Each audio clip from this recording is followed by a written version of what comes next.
On Monday, President Trump signed an executive order in regard to the Liberation Day tariff plans. As we remember, the initial proposal announced in April was set to take effect on July 9th and would see tariffs on imported goods as a means to levy the disparities the U.S. has faced in international trade. They've come and gone, been implemented and pulled back a number of times. The new deadline for countries to come to an agreement with President Trump is set for August the 1st.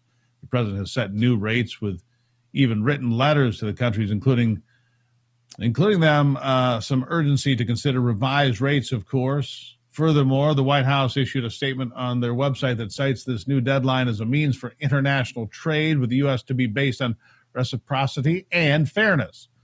And that will usher in a golden age for the American people. Here to talk with me about this is Republican candidate for California, Governor Vin Kruttiventi. Did I get that close? You were close. Kruttiventi? I'm close. There you go. Nice to have you here. All right, so what about all these tariffs? What do you think? How do those sell in California? So I believe, Steve, that these tariffs are really good for the American people. This is about putting America first. Historically, all these countries have been ripping us off with these one-sided deals. And what President Trump is doing is bringing back the power of the American people to where it belongs, in the hands of America, and not hands of these one-sided deals that we see today. So personally, I'm really happy the way these deals are happening. And the negotiation definitely takes time, but net, this is going to put our country on a fast-paced growth mode. Yeah. These tariffs, some people said they'd spark inflation. Of course, they were wrong about that. There's one thing that really sparks inflation. That's government spending. We do a lot of that around here. What would your position be on government spending? $37 trillion and growing. Then where would we go from here?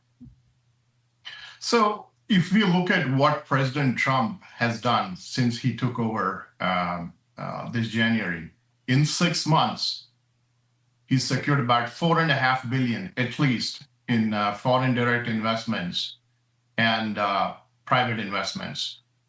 This is going to put our economy on a pace and scale never seen before.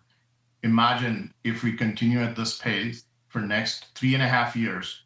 This is going to put us in the forefront of everything that we should be leading in today's world: energy, AI, security, all of it, right? So 37 trillion, we got to look at this deficit not as a deficit, but investment in American people, investment in American economy.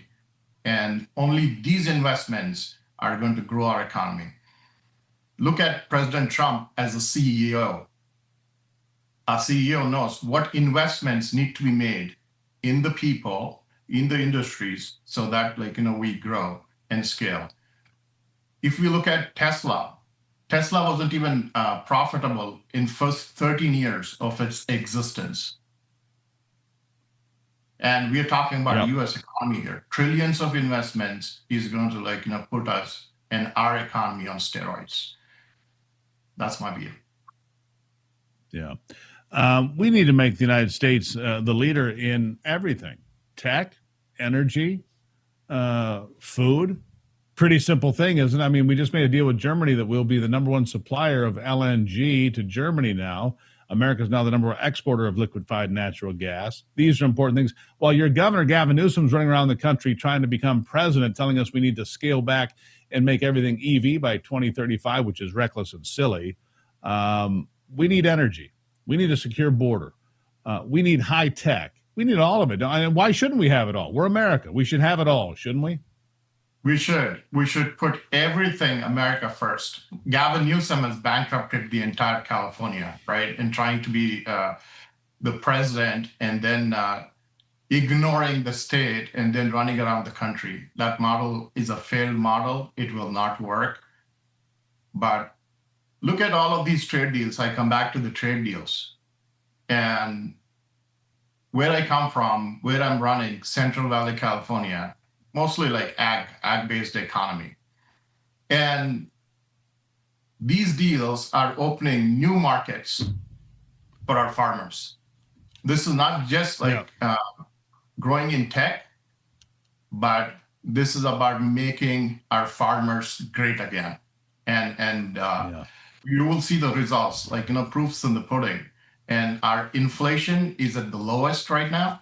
And 1.66%. Yeah. On the scale today, it's at 1.66%. A lot of success out there with Donald Trump. We'll have you back to talk more, but you're on the right track. Inflation, the border, high tech, energy, all of it. Vin, thank you for being here. Thank you, Steve. Greatly appreciate it. Now, if you're stressed about back taxes, maybe you missed the April deadline or your books are a mess, don't wait. The IRS is cracking down. Penalties add up fast, 5% per month, 25% just for not filing. But there is help. Tax Network USA can take the burden off your shoulders and stop the spiral before it gets worse. They've helped thousands of Americans, whether you're an employee, a small business owner, or haven't filed in years. Messy books, it's okay. They've seen it all and know exactly how to clean it up. With direct access to powerful IRS programs and expert negotiators on your side, Tax Network USA knows how to win. You'll get a free consultation. If they qualify you, they may even be able to reduce or eliminate what you owe. More importantly, they'll help you protect yourself from wage garnishments, bank levies, all that nastiness. So don't wait for the IRS letters to keep coming. Call 800-905-8000 or visit tnusa.com/RAV to talk to a real expert at Tax Network USA. Take the pressure off. Let Tax Network USA handle your tax issues. All right, after the break, we'll have a story that reminds us of how wonderful America is, plus your answers to our America's Voice question of the day. What are your thoughts on the investigation of former FBI Director James Comey, CIA Director John Brennan, for potential wrongdoing related to the Trump-Russia probe? What do you think about it? Answers coming up.